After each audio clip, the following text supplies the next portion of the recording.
Hola mis queridos Naturlovers, ¿cómo estáis? Espero que bien y en plena forma. Bueno, ya sabéis la importancia que le doy a la salud digestiva e intestinal, ¿verdad? Pues hoy vamos a hablar de algo muy común, pero que no por ello es normal. Se trata del estreñimiento. Soy María Bajilioz, dietista y coach especializada en dietoterapia, psiconutrición y naturopatía. Y hoy quiero darte todas las pautas necesarias para que combatas un mal que se ha normalizado demasiado en nuestra sociedad y que, sin embargo, puede ser causa de muchos otros problemas. Vamos a hablar del estreñimiento, causas, consecuencias y resoluciones. Recuerda que si quieres estar al tanto de todos los vídeos que colgamos cada semana, suscríbete ya y dale a la campanita. En este canal nuestro propósito es que te cuides y que sumes mucha salud de manera natural.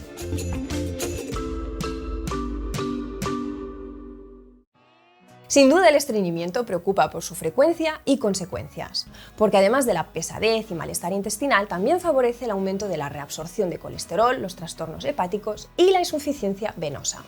Es además fuente de toxinas y se ha relacionado con crisis de migrañas o de trastornos cutáneos. A diferenciar, eso sí, el estreñimiento puntual del crónico.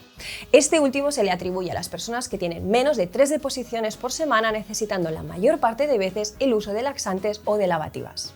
Suelen también defecar heces duras o en forma de bolitas y acaban con una sensación de evacuación incompleta o directamente de obstrucción. Lo ideal sería ir cada día al baño y que las heces salgan enteras y fácilmente. Sin embargo, mi recomendación es que tampoco nos obsesionemos con ello. Un intestino necesita de tiempo, paciencia y mimo. A saber que 8 de cada 10 personas afectadas suelen ser mujeres y que su causa es multifactorial. De ahí que su solución sea multidisciplinar también. El bajo consumo de fibra, de agua y de grasas de calidad es sin duda una de las causas principales, pero también lo son el estrés, el insomnio, la falta de actividad física y el consumo excesivo de fármacos. En otras palabras, todo lo que nos causa inflamación y que a la vez empobrece nuestro ecosistema intestinal y microbiota divina.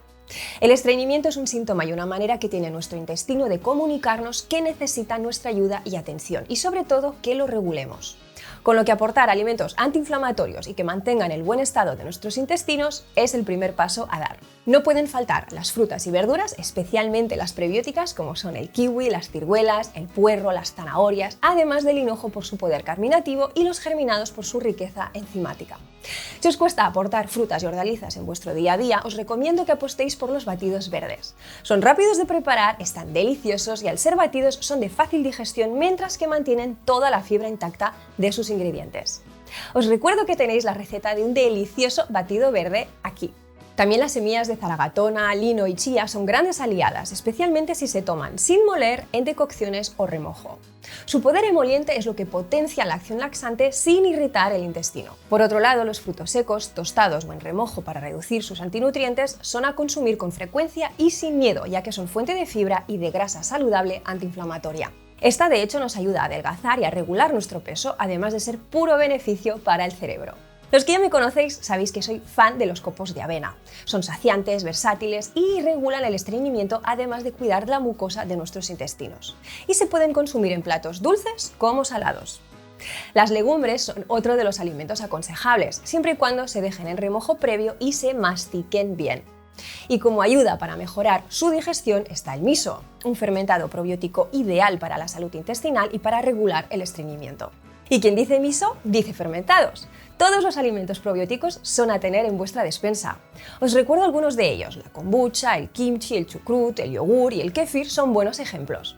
El kuzu no puede faltar en nuestro listado. Os recuerdo que regula tanto los cuadros de diarrea como de estreñimiento y que se trata de un auténtico alimento medicinal. Le dedicamos un vídeo completo que podéis volver a ver aquí. Los líquidos también son fundamentales. Además del agua para hidratarnos, también la necesitamos para que acompañe nuestra fibra. Si consumimos mucha fibra y poco líquido, no obtendremos ese efecto de arrastre que tanto necesitamos. La fibra y el agua son un pack y deben ir siempre juntos. El agua de mar tratada es un buen remedio también para el estreñimiento. Su sal ejerce un efecto osmótico atrayendo el agua del organismo al intestino, lubricando así las heces y favoreciendo el movimiento peristáltico. Otras bebidas interesantes son el café de cereales, rico en fibra prebiótica, o la manzanilla, que ayuda a desinflamar la mucosa intestinal, así como los caldos vegetales ricos en vitamina C o de huesos ricos en colágeno. Y por último, y bien conocido por seguramente muchos de vosotros, está el zumo de aloe vera. Es importante que sea natural, ecológico y sin ningún tipo de aditivo. Estimula el tránsito intestinal, cicatriza la mucosa digestiva y es un gran antiinflamatorio. A tomar solo o mezclado en zumos o batidos verdes, por ejemplo, y en tandas con pausas y descansos por en medio. Recordad valorar toda pauta dietética junto con vuestro médico o profesional de la salud para que pueda asesoraros de manera personalizada tal y como os merecéis. Si te ha gustado este vídeo o tienes alguna duda, escríbenos en los comentarios. Y aparte de darle al like, suscribirte y campanita, entra en naturitas.es para ver la mayor oferta online de productos y terapias naturales a los mejores precios. Nos vemos en el siguiente vídeo, gracias por estar ahí y cuídate.